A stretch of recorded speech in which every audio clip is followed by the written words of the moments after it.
get out late last night? Yes, I got out very, very late last night. In fact, it's kind of an interesting story because I was the first one arrested, but I was the last one released. So, but we're very passionate about bringing a voice to a group of people who are basically, in all essence, economic refugees. And that's something that we don't want to see in our community. This is a very wealthy country with a lot of resources.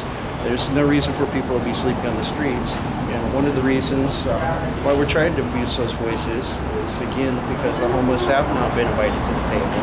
And the city of Gresham basically fast-tracked some amendment changes to the GRC to fence off areas of Gresham. And the city has discovered that those actions weren't lawful, and to make those actions lawful, what they needed to do was to revise these policies. And now our concern is that grants Gresham the right to fence off many different parts of the city, basically sweeping the homeless back into Portland, where most of the residents believe that they came from to start with. From speaking with the homeless on the street and working with the homeless, I found that over 75% of them have been living in Gresham for at least 5 years, and over 60% of them were born and raised in Gresham. And so I really don't understand why it is that we would take our own neighbors and push them into another city and say that's another city's problem. And yet we see Portland doing the same, slowly pushing them out this way. But things have changed now. Portland is taking up new policies and trying new ideas and experimenting with new things.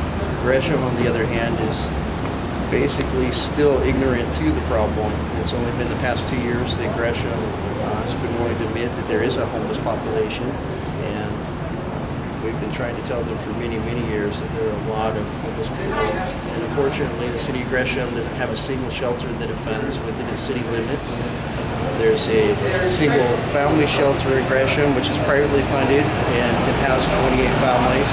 And of course, there's the new family shelter just on the Gresham-Portland border. But again, that's a family shelter. What about people who don't have families? Are you homeless yourself, or?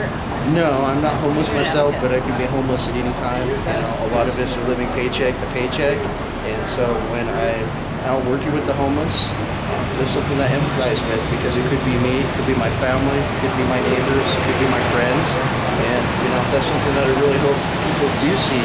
That these are people, and they deserve help. They're not looking for handouts; they are looking for help out. And so going back to the council meeting. I'm really frustrated. The city's time and time again said that they don't have resources to help the homeless. They say that their city is very short on resources, and they don't see that changing at any time in the future. But what I experienced, which absolutely shocked me, was that they spend a very large amount of resources using the police to silence our voices and the voices of the homeless. We're simply out there trying to boost their voices. And by fast-tracking the process of closing off Gresham Woods, which is approximately 60 acres, and coincidentally also about 60% of the homeless in Gresham have slept in that particular area within the past 6 months, at least one night, most of them more than one night. So by fencing off that area, what we're seeing is now the homeless have effectively nowhere to go in Gresham, and we see this as a start to push these homeless people further and further away. So I'm very disappointed with the council's actions. I'm very disappointed with the mayor's actions. The councilors said quite a few things that weren't true once the arrests were made, and that was also disappointing to come home and see after I was released. And basically, I'm embarrassed that this is my city. I'm embarrassed that these are my representatives, because they're not representing me, and they're not representing a whole lot of my neighbors. And they would like our community to believe that these are minority voices. But I disagree. Every voice counts, and it's more than a handful of people that we're talking about. Let's get in court. Thank you so much. I'm sorry. No, I'd do so you're much fine. better if